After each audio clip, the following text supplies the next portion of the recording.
Around 2012 po or 2011, yung family ko po is nakatira kami sa Caliboclan. Around finding out po na yung father ko po is nasa Manila po and nagkaroon na po siya ng another family is umuwi po kami ng Manila. Papunta po sa Manila is sumakay kami ng barko kung saan niyaya po kami ng mama ko nun na tumalon po ng dagat.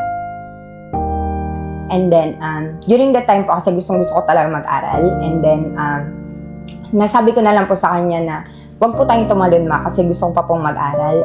So, gladly po and fortunately, nakinig yung mama ko sa amin. So, pagdating po namin ng Navotas, hindi na po talaga kaya din magbayad ng rent ni mama and nag-aaral na po kami ng grade 3. May mga kailangan din pong bayarin sa school. Umalis po kami, pumunta po kami ng Luneta. Nag-stay po kami doon ng ilang days. Tutulog po kami sa mga streets and then pag umaga is naghahanap kami ng mga pwedeng puntahan. May isa po kaming na-meet na lola sa Luneta kung saan ma-attend po siya ng mga feeding program po ng CCT.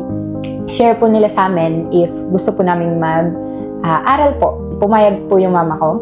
So, dinala po kami sa Visions of Hope po sa Laguna. Nagkaroon pa ako ng second family where I am cared for.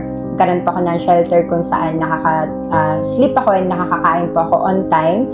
And may mga tao po ako nakasama na nag-encourage and nag-cultivate nung life ko po na meron ako. Nag-din po ako ng Visions of Hope na makasecure po ako ng scholarship sa Manila po kung saan nag-take po ako ng social work sa Philippine Women's University. Hinihelp po nila ako sa mga living allowance ko po.